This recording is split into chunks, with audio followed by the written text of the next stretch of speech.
Gun control is once again in the headlines. Kansas City Chiefs linebacker Jovan Belcher kills his girlfriend, then himself. It's a horrible event. Now, the liberal media going after guns. Okay. Here's Bob Costas on NBC quoting a column written by Jason Whitlock, another sports writer. Handguns do not enhance our safety. They exacerbate our flaws, tempt us to escalate arguments, and bait us into embracing confrontation rather than avoiding it. But here, wrote Jason Whitlock, is what I believe.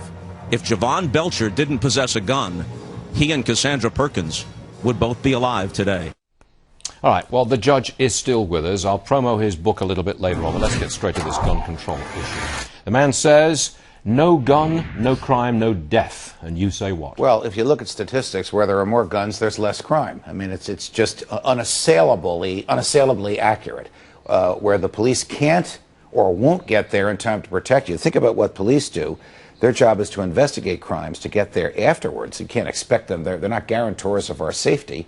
People use guns to protect themselves. That's the practical argument. The constitutional argument is the Supreme Court has ruled definitively and twice within the past 6 years that the right to keep and bear arms is a personal right that the government cannot interfere with. Bob Costas, for all of his knowledge of sports, and the sports writer whom he's quoting, a gentleman that I don't know, have no basis to say that these people would still be alive if the person that pulled the trigger was not able to get a gun. I mean, we all use steak knives to help us enjoy our meals, but they can also be dangerous weapons. Is the government going to ban them? They're far more easily attainable than guns. I was intrigued by the whole story because, A, the event was simply awful and horrible. Yes. And rightly hit the headlines. Got that, okay.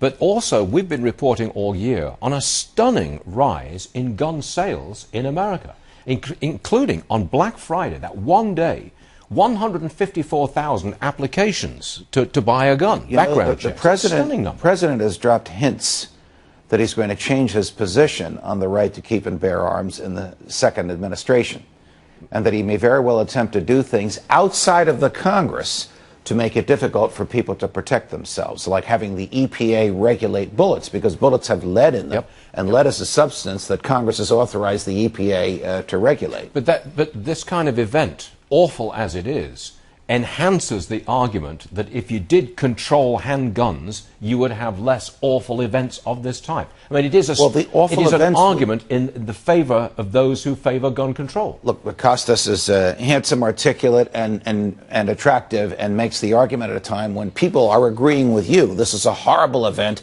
and I wish we could have stopped it. But no one knows that taking the gun away from him would have stopped it. If his determination was to kill the mother of his child, he would have used whatever means were available to do that. It sounds as though he was severely mentally disturbed. I think what's even more problematic at this very moment is that Bob Costas used this tragic incident as an opportunity for himself to put a message out. You know, that's another great issue, Sandra. This is a network, the name of which we're not even supposed to mention on air.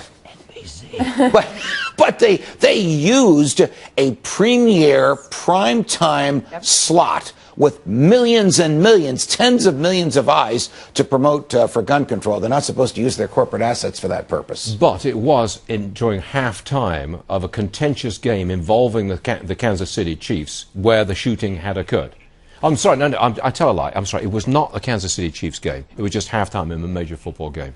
Right. You know what? I'm not presumptuous enough to analyze a football game, so maybe Bob Costas and other sports writers can leave the punditry to the pundits. Okay, stick to sports. Is that what you're saying? Yes. I'm with you on that one. All right.